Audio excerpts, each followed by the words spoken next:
Hello beer tubers and welcome to yet another beer review with me, Peter the Master of Puppets, today joined by Mess, the Duke of Delirium. In another winter / Christmas themed beer review today without any ornaments. Yeah, sorry. Whatever.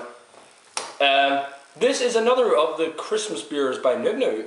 Gotta give a thanks to Tom for sending this one out. And this is the Nøgne Ø God Jul.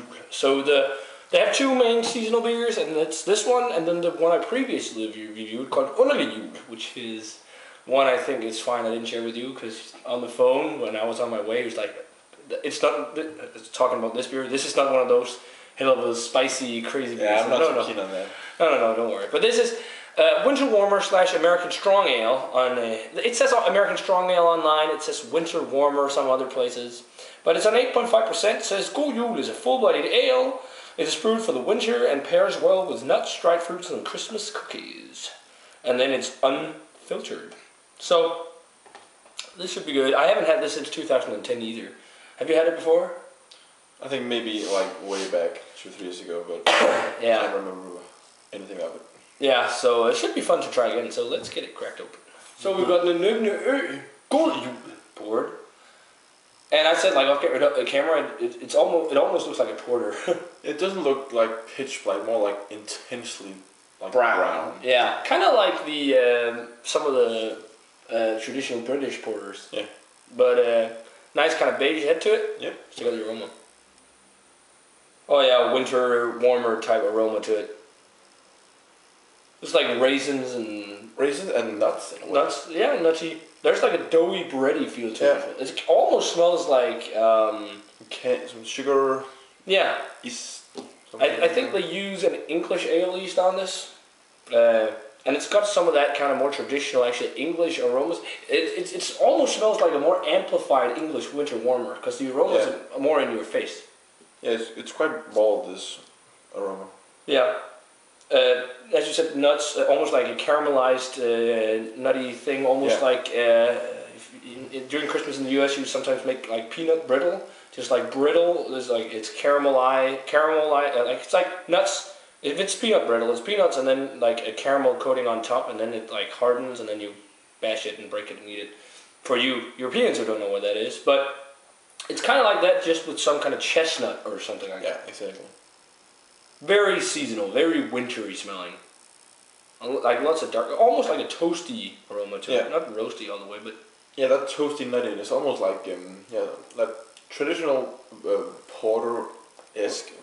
Thing, or English winter warmer. Amplified, as you said. Yeah, kind of like something like the old winter ale from Fuller's, or the winter warmer from Samuel Smith, just amped up. Yeah, this has a whole lot more. Yeah. But it smells really nice. Candied sugar almost. Let's give it a taste. Cheers. Almost got a cherry there too.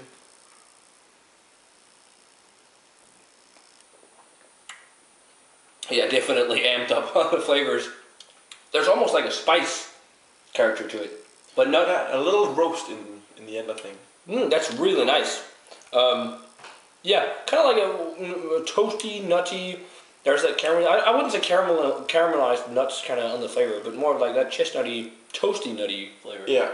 And also dark fruits. I think it's more towards the porter stout territory on the flavor than I guess the that's aroma. yeah. I think that's why it's called American Strong Ale, because that's pretty much catch-all category. Yeah. Lots of dark fruits, raisin, figs. It's not like completely roasty, but it's toasty. It has some toasty notes, but a little bit of that bitterness. I don't know. I wouldn't say coffee per se, but it's a little along those lines.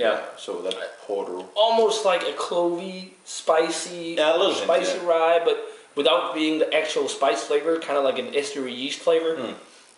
And then just lots of, like the traditional seasonal winter warmer flavors of the dark fruits and plum cake, and almost like a slight cherry tartness to it, kind of, and like the toasty nuts. And this is like perfect sitting in front of the fireplace type winter warming beer. Yeah. When I reviewed it back in 2010, I gave the Nøgne Jul an 87, and this a 90. And I bumped up the Nøgne Jul when I reviewed that, because now I like the spicy beers even more. But this for me stays on a 90 as well. It's like dead on for what a winter warmer should be, but just with a whole lot of extra layer of flavors, because it's kind of, you can almost say, imperialized winter warmer. Yeah. So because it is quite bold and quite in your face. Yeah. Without being all over the place, like extremely complex. But Great beer, I'd say.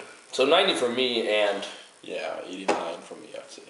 And yeah, good stuff. Thanks a bunch to Tom for sending this one out. I have one more beer, Nøgne Ø beer, to review that's seasonal. It's a special holiday ale, which is another spiced one. And yeah, guys, stay tuned for tomorrow for another festive themed beer review. And yeah, we're going to enjoy this, have another beer, and going to go review a crazy Christmas beer. And yeah, it's going to be fun. So yeah, remember to comment, subscribe, check out the Facebook fan page, and Twitter, and all that social media jazz. And we're going to say cheers. Cheers. And see you guys in another beer review.